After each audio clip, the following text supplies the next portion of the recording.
And just to make sure you can hear me online, Gabby?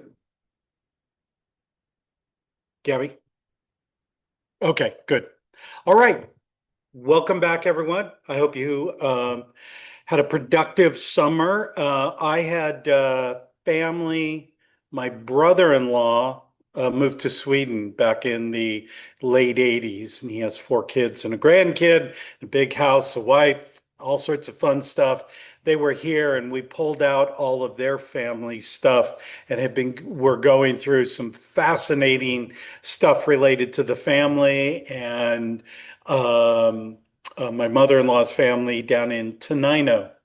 And it was fun to not have to do my genealogy, but just sort of be inquisitive and share things with people. So um, I also see we've got a number of first-time visitors, return visitors, in addition to our regular members, regularly attending members. And so I want to welcome you at all. At the end of this, if anyone wants, I'll go through filling out a basic pedigree chart, something we call Quick Start 101. I'm going to save it to the end. And if there's just a couple of people, we may go off to the side and do that. So I'll ask again as we get a little later on. As was mentioned, we're coming up on the semi-quincentennial, the 250th anniversary of the founding of the nation, which took me by surprise because the bicentennial was when I was in high school, which is only like 12 years ago or something. Okay, maybe not. So, by the way, feel free to ask questions throughout. And just to answer a few of them, it took me about an hour to figure out how to say that word. And no, I will not be saying it again. I will be calling it the 250th anniversary. Um, Now, the Genealogical Society is partnering with the Washington State organizing, and if you go out and search the web for America 250, you'll get the national, and if you search for America 250 WA or Washington State, you'll get the Washington State one. And so there are a number of organizations across the state. And so what we decided was the thing we can do is bring a family history perspective to the 250 years. And so, what we're hoping to do is to get people over the course of the entire year, because our season, what we call a season, runs through the end of June. That also happens to be our fiscal year. So, June 30th, 4 days later, we have the 250th anniversary, semi-quincentennial. So, what we're going to be talking about tonight is some of the things that we're going to be doing, the threads that are going to be running through the entire season. And this is not necessarily an educational, I'm not going to teach you how to do anything with your genealogy per se, but we really want to inspire and motivate and light a fire under your pedigree chart to participate, to do some of these sorts of things over the course of the year and put a distinct lens of your own family on the national celebration. Um, so the name we came up with is Our Nation, Our Families, the tapestry of us. And again, this is intended to run through the season. And the idea is that our nation has been shaped by so many people, many of them not from colonial times.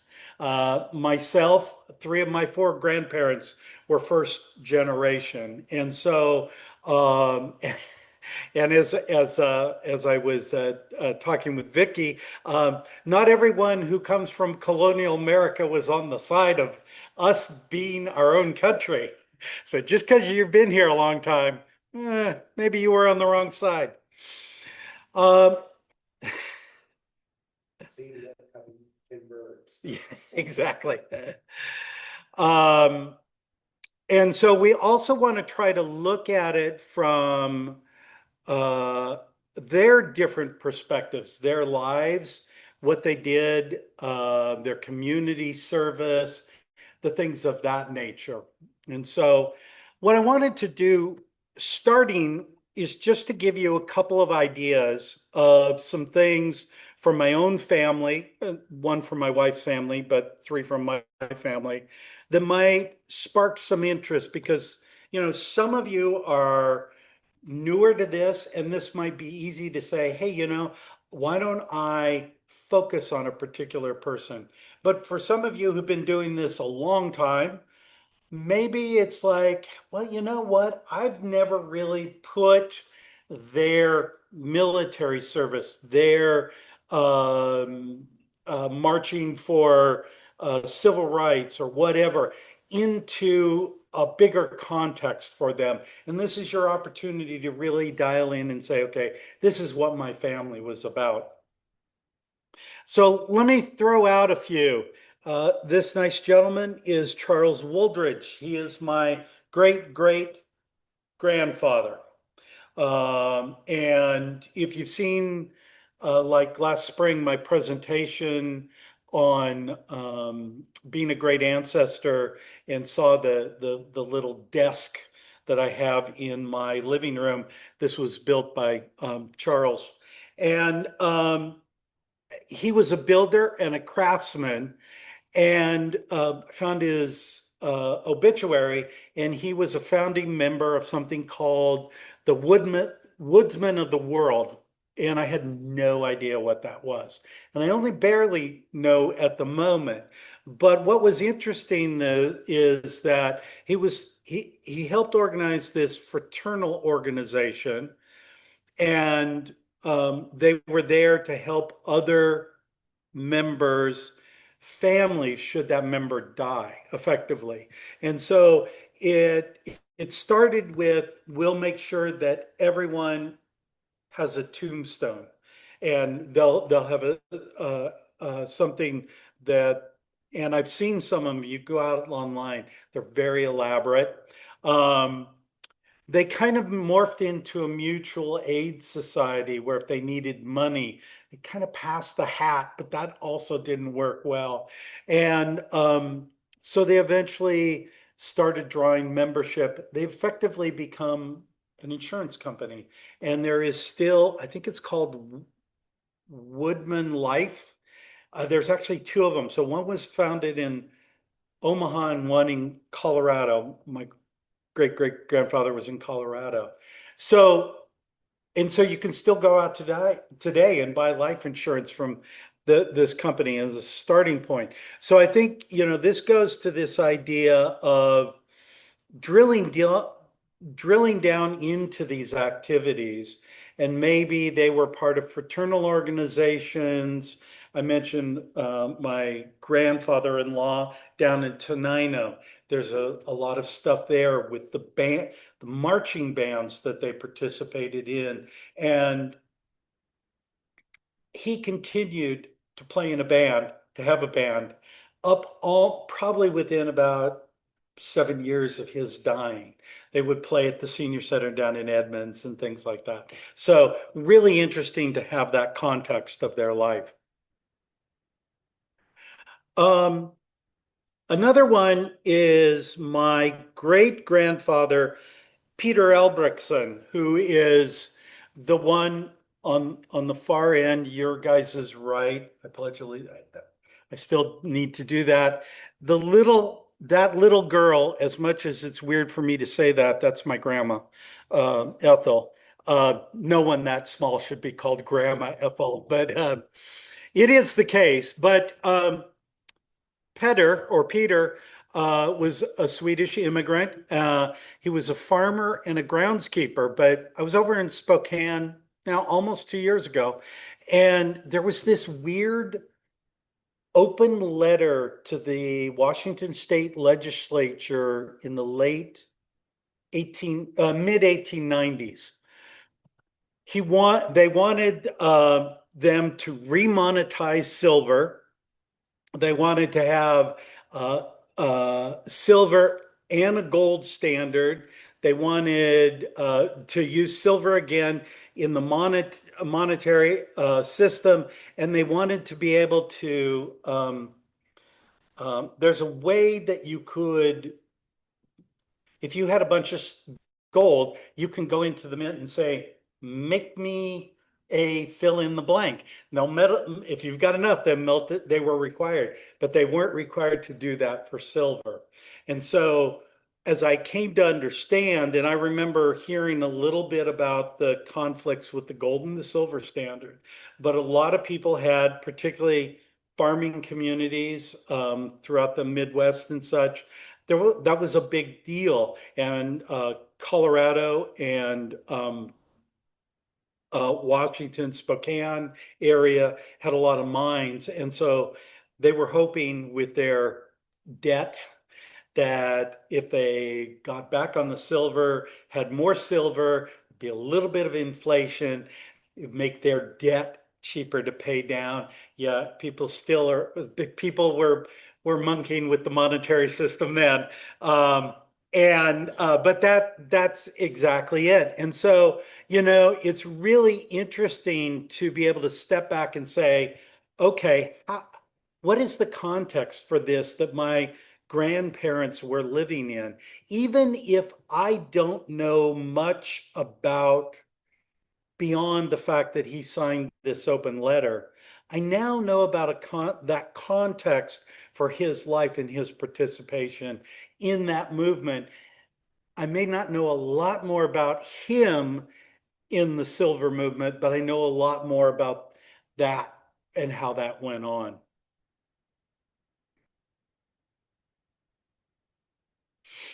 This is my now the other two I never knew. They were dead long before I was born.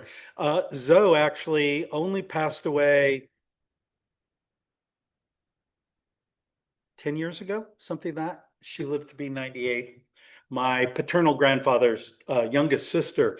And I don't know if you knew this, but badminton was big doings back in the 20s and 30s in Seattle. We had some high flyers, and Zoe was one of them. Zoe, and in fact, I have a much later badminton racket of hers at my house. She was a mixed doubles champ. She was a doubles champ, and she was a runner-up in the national singles, and is actually in their the badminton Hall of Fame. And it's really interesting to have known her so much later in life. But this idea that we have people, well, first off, people who were entertainers, who were athletes, who were in these other deal, but also to think about what was important 100 years, 150 years ago. Um, I was going to say before there were Sonics. We don't have Sonics now, but certainly before the Sonics version one, the Seahawks and the Mariners and the Pilots. Yes, I went to a Pilots game. If we're going to argue about who's most Seattle, I went to the Pilots. Um, but the big deal for those of you who didn't grow up here was Seattle versus Detroit, the Gold Cup and the hydroplanes. And so, it's really interesting. Now, the other thing, Zoe um, married her mixed doubles partner, and there's some funny articles. This actually came out of the PI about their tying the knot and being together forever. They weren't together forever. In fact, most of her most of her life was shared with someone named Lori. So there are other things you may find out about, and also breaking barriers in many ways. So keep that in mind as you think about the sorts of things in your family. Um, Now, obviously, we think about military service. This is Robert Olson, my wife's, a cousin of my wife's biological father. He was killed in the Pacific Theater, and this is actually a picture that went with his um, Purple Heart Award, and my wife ended up with it for a variety of interesting reasons. But I think it's important to think about and remember military service. I had a distant cousin who died as a flight instructor for aviators in the First World War. And so, again, had he continued to train people, that impact as it went on. So, I also, and I know I've shared here a fascinating story with a member of my grandpa Al's family, the communists, except they had all these kids who were in the military. Uh, their view of communism in Russia's was a very different view of communism. Um, he was a part of the OSS, which was the forerunner of the CIA, and he continued to be in the Far East throughout until he died. In fact, he's buried in Japan, even though he grew up out at home and such. But um, I've shared in the past a picture of his daughter being brought to the U.S. And landing out at Boeing Field, where my grandmother is holding her. She's 5 years old. She only speaks Chinese and one of the dialects, and getting out as the China was falling to the communists. So your ties into world history, no, you're not related to Eisenhower, but you've got this little thread. There's part of you in this, and I think it makes for an interesting story. So those are just four that I wanted you to think about as you think about what can I do in the coming year to add to this. Think about those sorts of things. Any questions before I move on to the next area? Okay. So the other thing we want to do here is help get people engaged and participating. And I know not everybody wants to put together a Google Slides / PowerPoint presentation and stand up here for an hour and 15 minutes and take questions and pretend like you know something. I mean, do know something. But there are other ways to get involved and share. And as I talk to a few people today, I think it's important that we remember that we get so much more out when we're working with one another, when we're sharing our stories, when we're giving a few ideas. We've all been there where somebody, a friend, a spouse, whoever is talking to us about a problem at work, right? And my wife's talking to me, and I'm going, uh-huh, uh-huh. And I go, would you like some lemonade? And she goes, you're right. We should reorganize the database. Off she goes. And I'm like, luckily I was in IT, but I don't know why lemonade got her there. But that happens, and we know that. And so I want to encourage everybody to start bringing some ideas, some things you'd like to share, some questions you'd like to ask. We're going to continue to do 1 hour social hours this year. And so what we're going to do is I'm going to propose at least four things that we can do. And for those of you who want, we hope to get you engaged with this. You can think of this as a really large genealogical take a penny, leave a penny tray. So as you saw here, This is the first effort at something we call the My American Story table. And the idea is that if you have something you'd like to share, if you'd like to share a funny story, some pictures of someone who did some wacky and interesting things, who their military service. Maybe it's about an artifact, some physical item that is just has a really interesting story about being passed down. The My American Story table, you is the way to do that. And to be able to bring this up here and just lay that out. You don't need a big presentation. It's you're just there to say, I'd like to share this with you, and this is what I'm doing. People can ask questions as we did up here today. I'm probably a little more prepared, but I've been working on this particular thing for a while for other reasons. And I grew up with these people, so I actually know the story. I'm not researching this, but maybe with Charles Wooldridge, I'll do something. And so do think about that. All you need to do is get a hold of me or anyone else and say, I'd be willing to do that one Wednesday, first Wednesday between now and June. And so that we'll just set you up and get you going. Let me go on to the next. So we've got two versions of what we're going to call a tapestry talk. And again, the idea here, this metaphor of our lives weaving in to make this thing we call our American experience. So, if you'd like, so the one that I just showed you is a little more of a show and tell, right? It's an adult show and tell. I've got some items, I got some things. You can look at this. This is more, I'd like to tell you a story. And one way we'll do it, and I'm kind of hoping that we can engage several people. And this would be maybe a 5 minute presentation. I don't even want to use the term presentation, a 5 minute story, maybe a 10 minute, probably no longer than that. And we just share that. You can talk about it, and it doesn't have to be something you're completely done with it. It may be something you haven't researched a lot.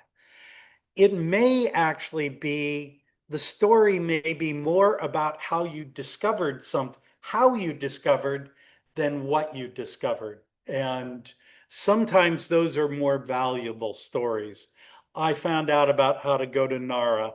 I found out this sort of crazy stuff. If you go to this building and knock 4 times, they'll let you in and you can find all sorts of records. So the other version of this that we may talk about here is just something that we put up, pose a question, and allow people to, as we sit here or as we stand up, to, hey, what about this? Or my most interesting discovery was. And so we're going to try to do that so that people don't have to feel like they have to do anything grand, but still contributing. We're going to come up with something we call first footprints. And there seems to be some debate. I've only been vice president for one board meeting, and I'm already like, well, if I was president, I wouldn't have to put up with this. So, oh, well. How whether I actually take a picture of my foot and print it out for everybody, or we do something else. But the idea is that everybody has somebody that was in that line, your first footprint in this country. And so we want to start by saying, who was that person? And you don't need it well researched. What is the myth? What is the story? Maybe it's not even true. Maybe that first footprint ends up being the beginning of your research. maybe you're gonna, well, my grandmother's name was blah, blah, blah, and she arrived from Norway in 1897, and here's how she came, and then you decide, hey, I'm gonna go research that a little further. And then you go in and you go up to the Humble House on a Saturday and you say, how do I do Norwegian research? And you start doing that, and you finally come back and you found out that's not how she got here, and she didn't come from Norway. And then you've got a tapestry talk because we want to hear about that, right? That's what we want to hear about. And so that first footprint, we're trying to work through how we're going to do that, but hopefully next month will be the first time we have them available and people can begin to fill them out. And we'll just do it throughout the year and be able to talk about it. Yes. Yes, I think it's really about those the whoever was as you take that line back, who was the first one that was not born here, came here, right? So for me, that doesn't go very far back, right? Both of my for all three of my grandparents who were first born, we're just going back to their parents, Peter Albrechtsen, for example. Um, but for other people, you may have to go quite a ways back. And if you're Native American, you may not be able to go back that far, but I'm sure there's a land bridge somewhere. We'll go from there. So the last of the ideas I wanted to throw out there is this idea called community crowdsource. And the best example I can give, well, the idea is that you would bring something, a photo, an artifact, or maybe it's a hard to read document because there's only a few of those out there. Yeah, they're all easy to read. Um, Makes you regret not having better penmanship, doesn't it? 250 years from now, everyone's like, well, thank God people stopped writing. They now just type. But everything's wrong because it's been auto-corrected. Um, you know, there's two things about this. One, it's sort of like a mini brick wall, right? We'll set up a table and we'll put down a couple of pictures. So from the standpoint of the person bringing in the problem, it's a great way to get some ideas about when was this picture taken? What might this have been used for? Is that a T or a P or whatever? Why are two S's look like a B? I don't understand. But the other thing that I think is so fascinating, particularly when I've sat around and listened to other groups of us talk, is listening to how other people approach things. Okay, well, let's look at that woman's hat, or that style of clothing would have been from this age, or that looks more like a child's toy than an implement for the fireplace. Let's go down that path. And so sometimes listening to the way other people think can be as informative as the answer, or if they have an answer, it may be enough to trigger, okay, I can go do this. And so I think things like this crowdsourcing could be in a really interesting way. But again, if you've got something that you'd like to do on one of the Wednesday meetings, you really just need to reach out to me or somebody at the Humble House to say, could you tell Corey I'd like to be at the November 1st first Wednesday, whatever it is, I think it might be the fifth, meeting or what have you. And it's like, yeah, we'll get you on, we'll set up a table, you bring it, or maybe we'll save it till there's a couple of us and a couple of them, and then we can all sit around and see what ideas people have. Again, a great way for people to engage with one another and the ideas. So I'm coming to a close on this. Um, Again, this is not intended as educational tonight. It's intended to be more inspirational, to get you thinking about how can I do this? What can I do? As I mentioned here, that tapestry, our story is still being made. And I want to encourage everyone to share. It's as much about the sharing with one another as it is that individual discovery. It's a two-parter. And I find that I have gotten so much more out of Sno-Isle as a volunteer, as giving presentations, as doing some of this stuff, and interacting with a number of you on a regular basis, if not monthly, sometimes weekly. And so my final point here, family history is a team sport. Those other people at your house, they don't get you. They don't love you like we do. They don't understand why you're still awake at 3 in the morning. To heck with them. You come in and you tell us about it. We'll be happy. We'll be happy.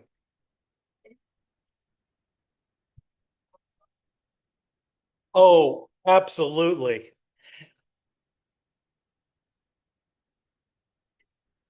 Well, and there's been several of those. It's a great point, Amy, that not only the story, for instance, about my grandpa Al, they all have this is if you want a fun story, this is the Gross family is my go-to people. The Albrechtsons, boring, really nice people, but no, it's the Swedish. Here you've got Jewish. Something fun's going to be happening.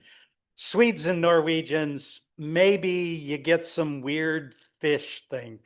Um, yeah, but it's also the story of our journey. And I think the first presentation I did a couple of years ago was called Two Journeys, One Proof. And it was about discovering the answer to my research question, but also for me, discovering how to discover the answer. That there were other people who'd done this before me, and they had ideas about how to organize, how to think about conflicting data, how to do a genealogical proof. And even if I didn't do it exactly to the standards of the genealogical, the professional genealogist, I was able to put that together in a much better mode. And so, yeah, absolutely. The weirder the stories, I was looking for a birth certificate and I found blah. I was reading through a book and I was expecting to find something about my grandmother, and I found something about my other grandmother who shouldn't have been in there. Or I found out my cousin was also my uncle. Someone else was just telling me about one of those, and it was like, well, that's the way it goes. Oh, it was Sue who was telling me that. So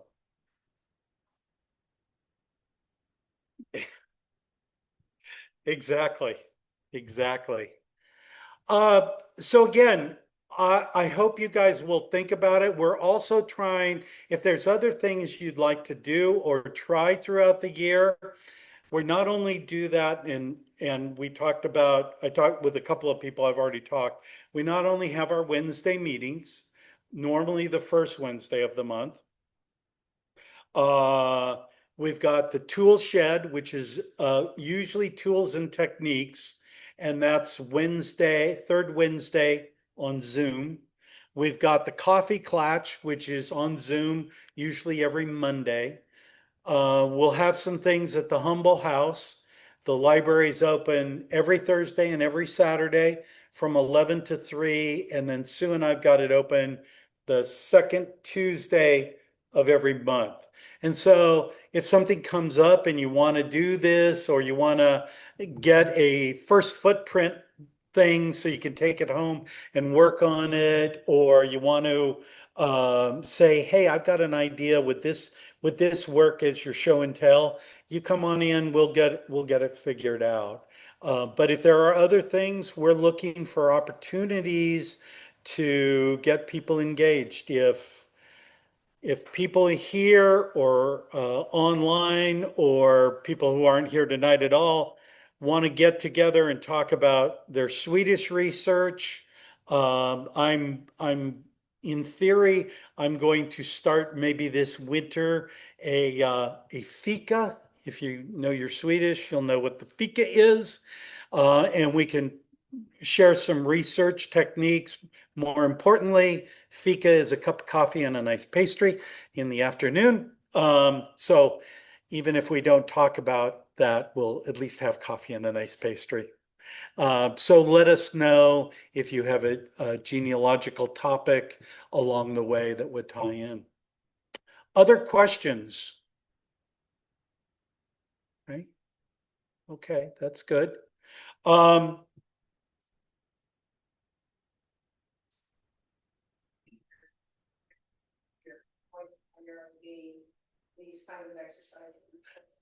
no, but thank you for asking. So,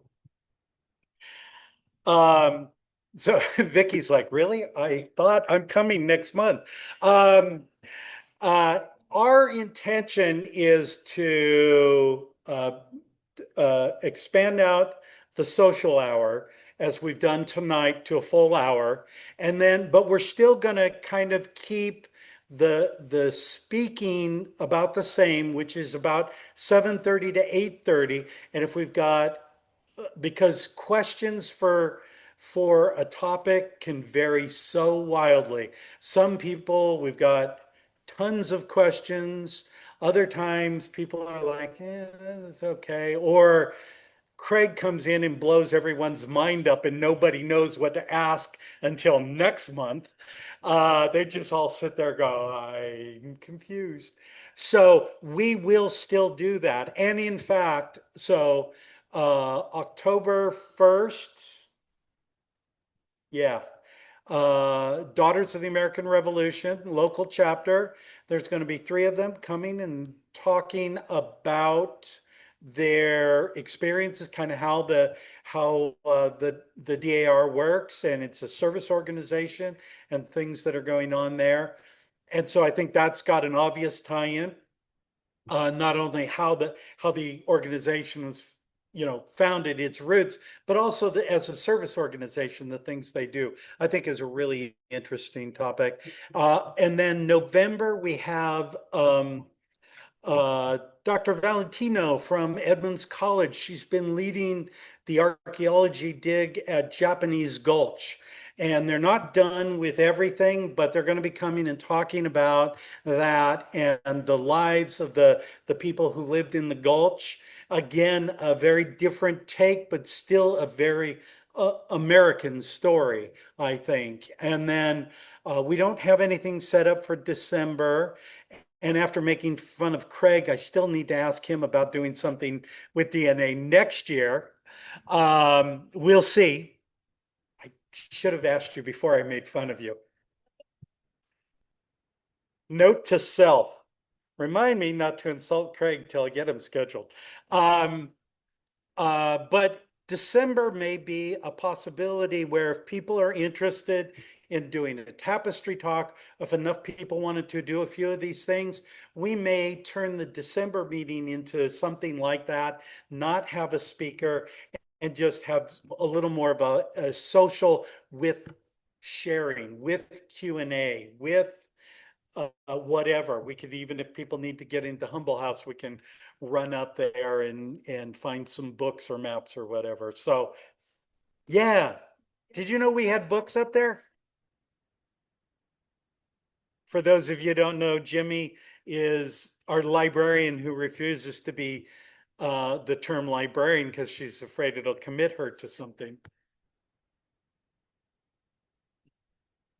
But thank you. Yeah, no, it's both. We want to turn the social hour more social, and I think quite honestly, today's social hour was very much more that, and we had people up and moving and talking and sharing this and sharing stuff there. We also have a lot of new people, first time, and people returning after a while, so that also helps. And as I mentioned to some other people, I think while we certainly will continue to do Zoom online, I think people are going to get more out of the in person, and if we have that, and so we'll continue.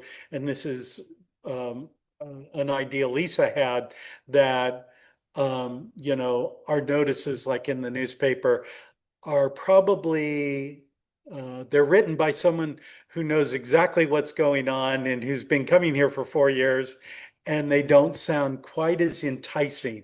And so we started changing this one, and we'll continue to work on those. Yeah. Other questions? Okay.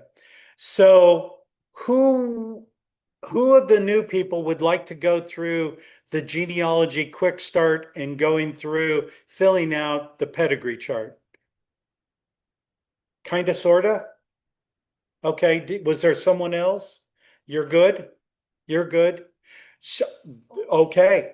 So tell you what, I'm going to have you guys come up over here. We're not going to do this as a full lecture. Sorry, you Zoomer. I should ask if either of you out on Zoom want that. We should change that around. Doing the pedigree chart. I know you don't have the handout. Okay. We've still got we still got some fig things, and Amy said those were from her fig tree. Those are homemade.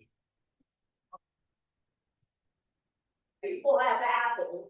And and the ginger snaps, those are fresh made snaps, right out of her snap garden.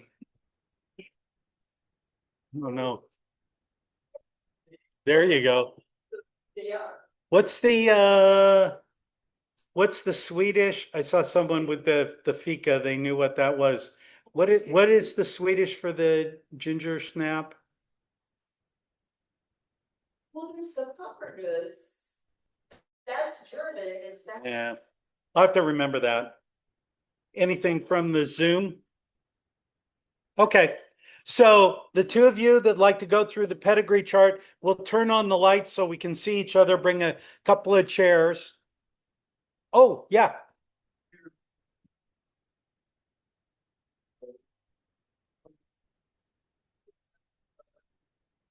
A resource for being able to produce a big one. Well, you need to print one out. Yes. Yeah. To be able to produce something that could become a wall poster almost. So I'll give one idea, and then I'll let other people talk if they know. But I'm assuming you're probably gonna, if it's a really big one, you're probably gonna have to go to a printer and maybe even use a plotter. So Staples or whoever's left in the office space, or UPS store, something like that. To do one on that publication, you just have a dot matrix printer of the English paper. Oh man. Or if you know how to scribe on the head of a pin, that might just be easier. But, oh, White. Japanese ancestry and white. She was talking about when state first started. She said, when we were trying to get people to vote for station, she said, but we didn't really know how to do it, so we went to the butcher, and he gave us all this butcher block paper. And we went all the butcher block paper. there you go. There you go. Very good. Roll. Phyllis, and then I'll come to you. Phyllis.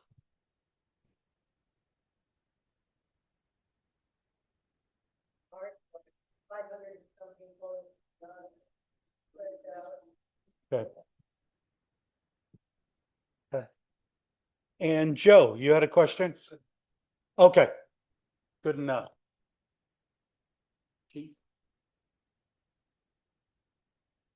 Sure. And again, I think also it depends upon where your chart is. If you've done it by hand, then of course you're getting it. But if it's in Roots, Roots Magic, things like that, there probably also you can go out on to like some of the Facebook groups for those specific tools, and they can say, hey, the best way to do it is print this template, print it as a PDF out onto a thumb drive, and then take it to fill in the blank. So I find those can be really useful, particularly knowing which, like I'm a Roots Magic user, but I don't generate much in the way of reports. So whenever that comes about, and I was just doing that the other night, I was trying to figure out how to do a report to show facts that don't have any sources associated with them, so I can go back and attach a source. And it took a few minutes. I had to go out to one of the Roots Magic groups to find some hints. Yeah. Alrighty. Thank you, everybody. Again, we'll be here with D.